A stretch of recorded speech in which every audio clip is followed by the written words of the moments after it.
That's the Shank, the Sizzler, maybe the Hosel rocket you might call it. Either way, it's a terrible shot. We've all experienced it. It's that shot that goes about knee-high or lower at about a 45-degree angle to your target, and usually ends up, maybe scaring your playing partners a little bit. What I'd like to teach you today is not only how to set up properly, but also maybe swing a little smoother and a little better. Give you some tips on how to eliminate this shot from your round. It usually happens at the most inopportune time in your round, and a lot of that has to do with pressure. So let's get started. Let's get you to stop shanking the ball. And if you do encounter a case of the shanks, these tips will help you get rid of those. Okay, so the first tip I'm going to give you is a setup tip. It's pretty simple. The reason why a shank occurs is we end up striking this part of the golf club, right there, the hosel. It's not a very good spot to hit it on a club, no matter what club you're choosing, so we're trying to hit right there. So one way we can eliminate, or at least take away the hosel from being introduced to the club face, is by setting up the ball closer to the toe of the club. Let me show you what that looks like when I set up. It's pretty easy. So what I mean by setting up on the toe of the club is, instead of setting the club down right, behind the ball where the hosel is real close to the ball, just back up a little bit. Get that ball to set up more towards the toe. That'll at least eliminate you from hitting this part of the club face, which is the worst part of the club we can hit. So try that first. Okay, another problem that happens and what causes a shank is when you set up to a ball, right? You got it up off the toe of the club, but you end up leaning forward as you're swinging the club. What that does, again, it introduces the hosel to the ball. So what I want you to try to do when you're out practicing is grab a 2x4 board, kind of prop up your toes so you can just feel a little pressure underneath your, kind of the middle of your feet, and take a couple practice swings. Okay, what you're trying to do is you're trying to keep that grit or that pressure in your feet the exact same throughout the swing.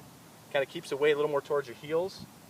That keeps you from leaning forward and introducing the hosel to the ball. So after you've done that a few times, let's go ahead and take a swing. Remember to set up the ball towards the toe of the club. Keep that weight more towards your heels. And hit it right back there by the pin. And then the last tip I'm going to give you has to do with your swing and what happens to the club face at impact. Remember, if the hosel leads the toe of the club at impact, you don't have much club face to hit. So if you're swinging the club like this, and at impact, your club is wide open, for instance, this is how it should be at impact, and we do this, your chances of hitting here are much greater than hitting here. So what we need to get you to start doing is relaxing your forearm pressure, your grip pressure. Okay? Don't clench the club so tightly. Let it lay in your hands loosely, and try to get those forearms to rotate. So it looks like this from this angle. And you'll see how my right forearm is definitely on top of the left. The club face is pointed down. Okay? That'll introduce the widest part of the club to the ball. So again, relax your grip pressure.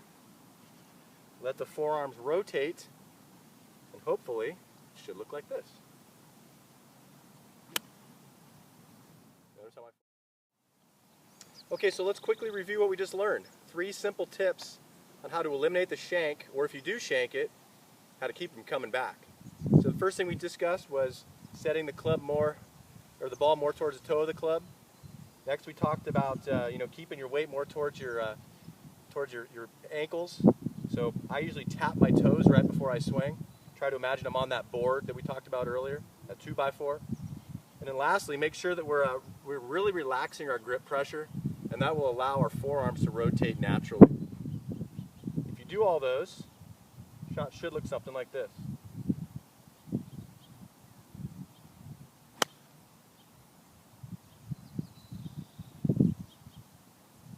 Great.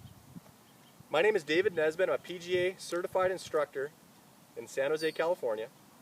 I hope these tips help, and I hope they eliminate every shank and never see one again.